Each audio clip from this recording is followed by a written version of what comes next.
I'm having a child, so I'll move in. You should leave if you're Po. Observing the brothers' words, both the father and mother nodded in agreement. They seemed to say, exactly. Ever since I was forcibly taken back to my childhood home, I've been taking care of my mother.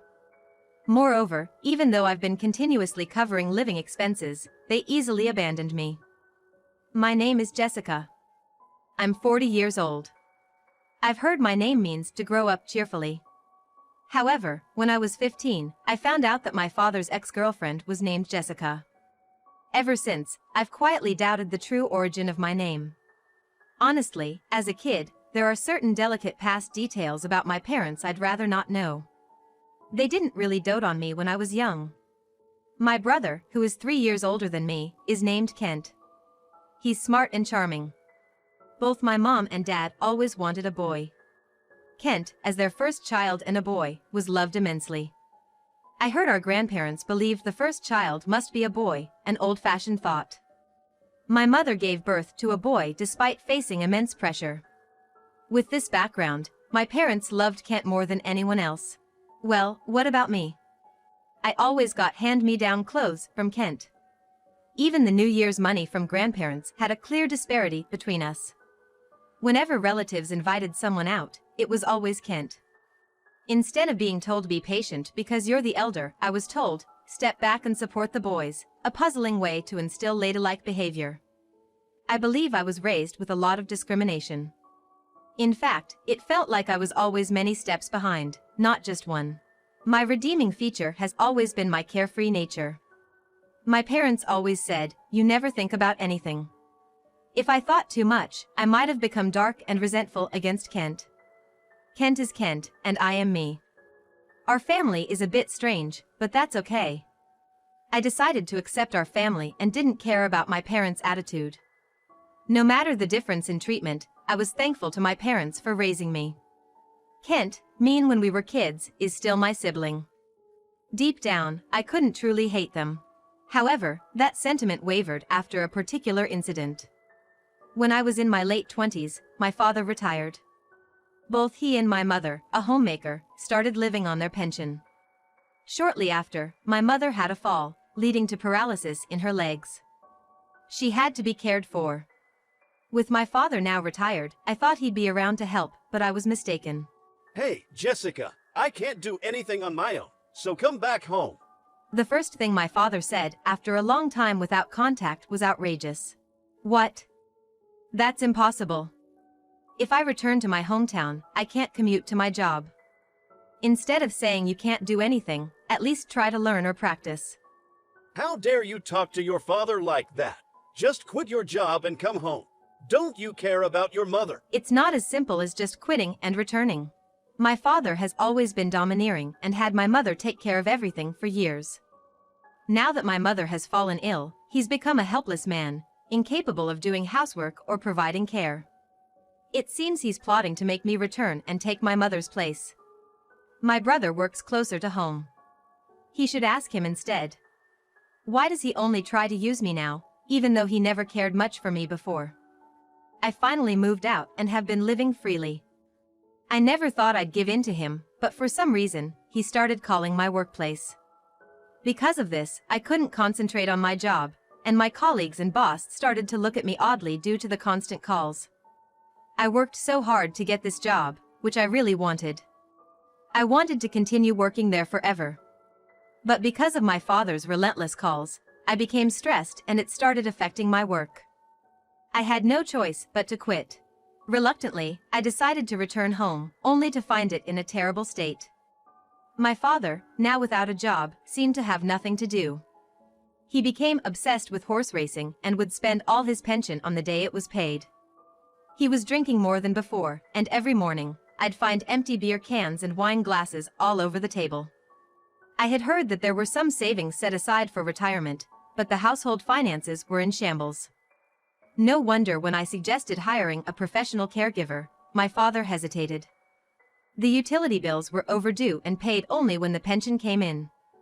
It's a paycheck-to-paycheck situation. At this rate, even when the pension comes in, it'll be gone in no time.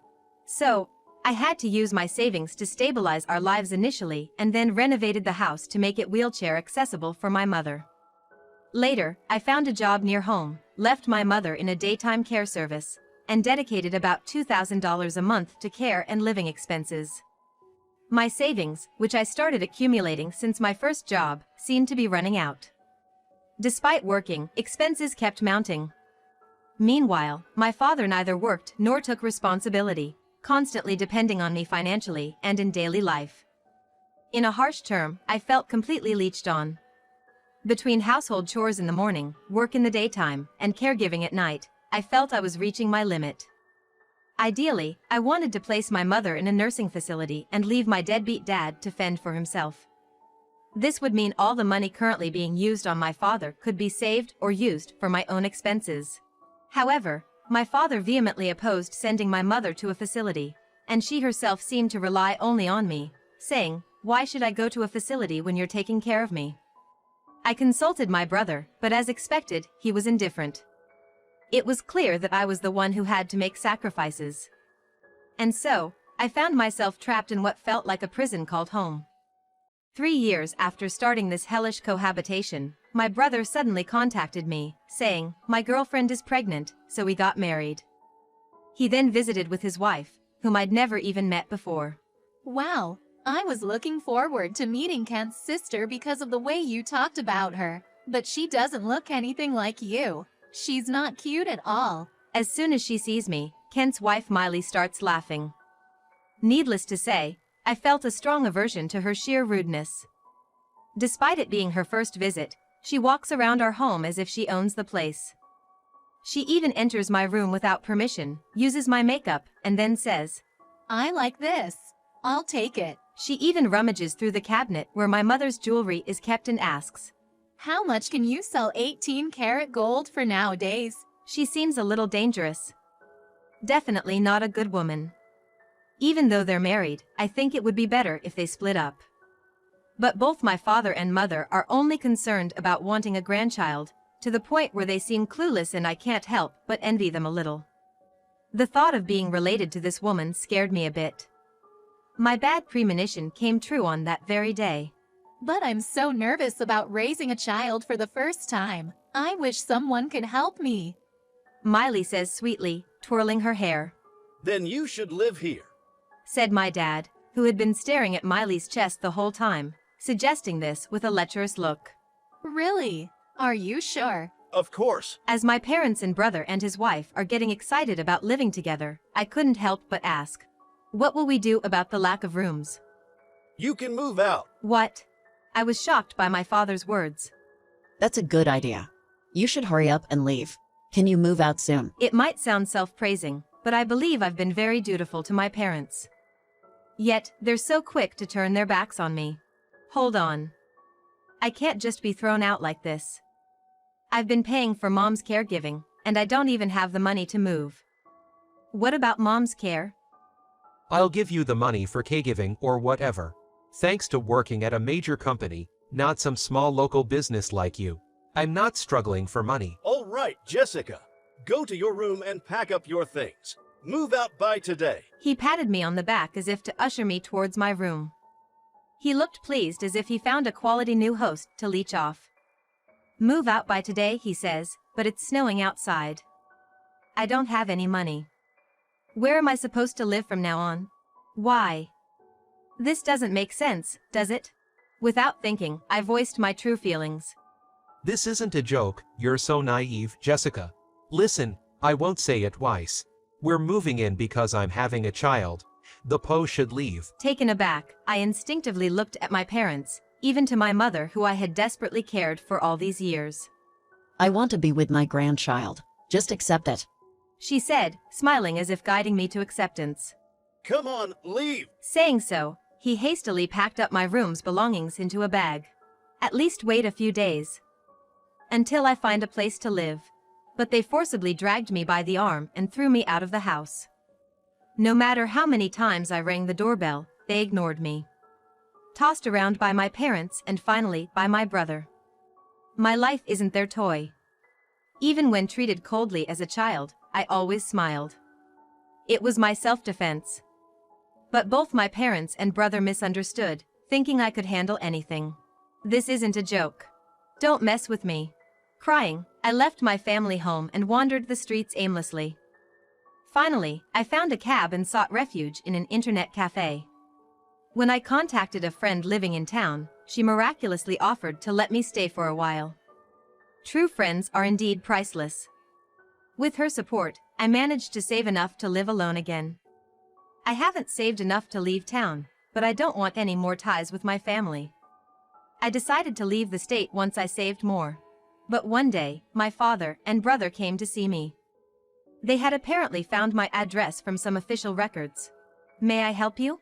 I intentionally used formal language as if they were strangers. In response, both of them knelt down in front of me.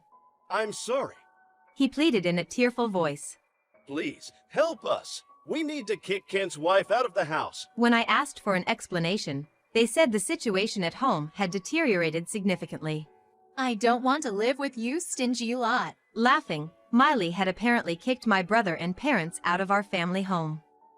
My father had been completely brainwashed by Miley, and as a result, he had foolishly changed the house's title into her name. So it wasn't taken but rather given to her. I had heard that Miley had fallen hard for my brother and pursued him fervently.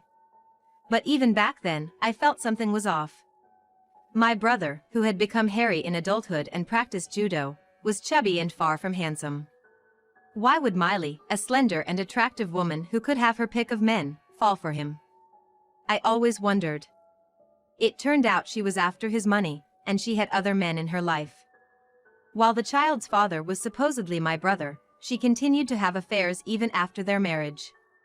When my brother found out and confronted Miley, the next day, everyone was evicted. Miley probably sensed that her other relationship would be discovered and cunningly persuaded my father to change the house title. They're all so naive. All their plans backfired, and they couldn't even live with the eagerly anticipated grandchild. Moreover, Miley maxed out my mother's credit card.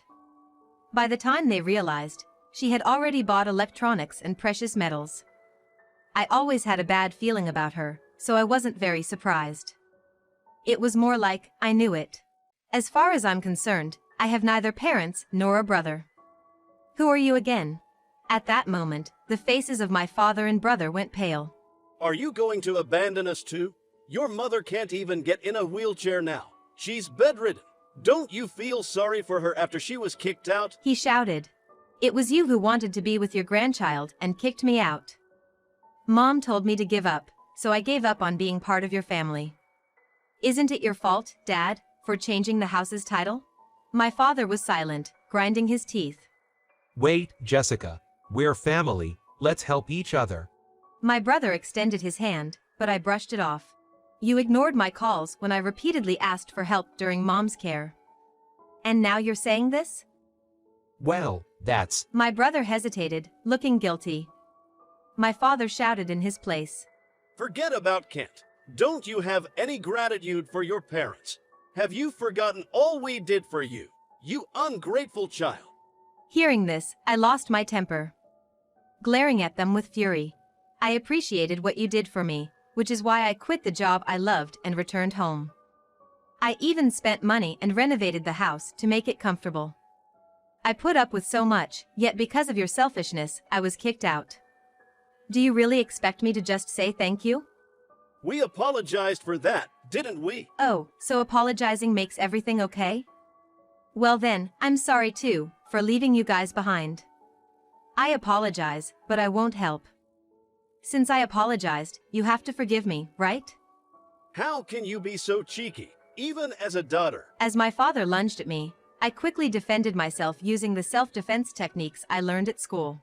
Ouch. He cried out in pain and curled up on the spot. My brother just stared at me, stunned, not even caring about our father.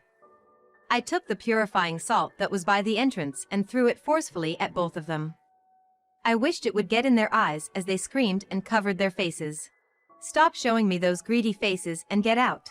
Saying this, I scattered the salt and kicked them out. People passing by noticed the commotion and stared.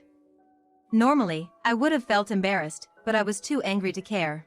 Wait, please. We can surely understand each other if we talk it out. We're blood related. Sorry, but I think you guys, my blood relatives, are the ones I can't understand the most. There's not a single decent person among you.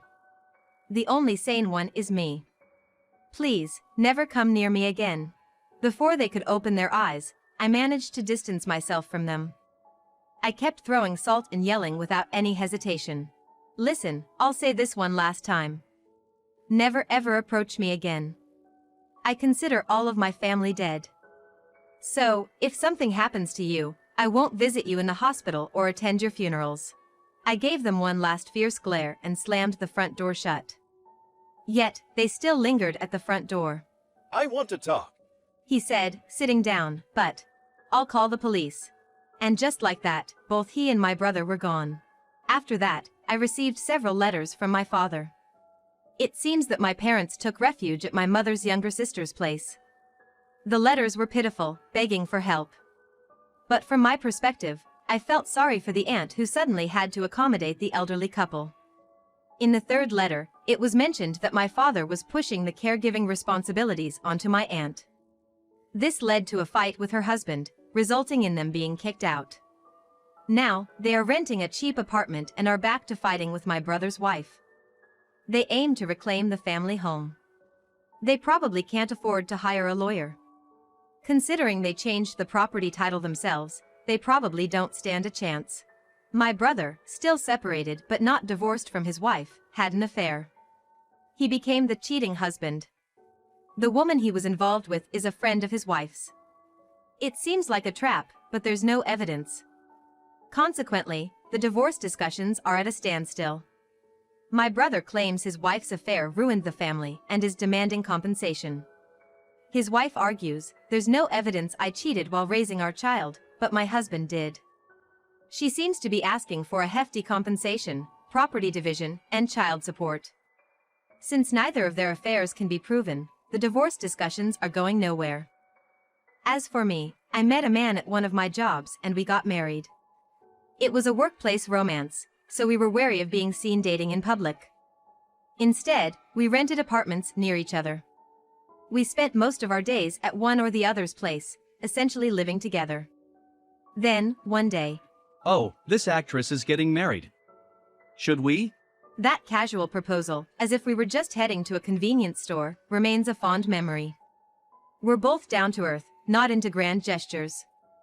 I'm glad he didn't attempt a big surprise. Given that I'm not the type to react much, it might have felt awkward for him. But life is full of surprises. 2 years after getting married, I found out I was pregnant with triplets. Having had no experience with kids, even lacking siblings, it was overwhelming. Taking care of one would be hard enough, let alone 3. But, with ample support from my husband and his family, we've been managing. 1 boy and 2 girls. When I found out, I was determined to love them all equally. However, when I looked at them, such determination was unnecessary. They're all adorable, and it's impossible not to give them my all. The only challenge is when they all want to hold my hand at the same time.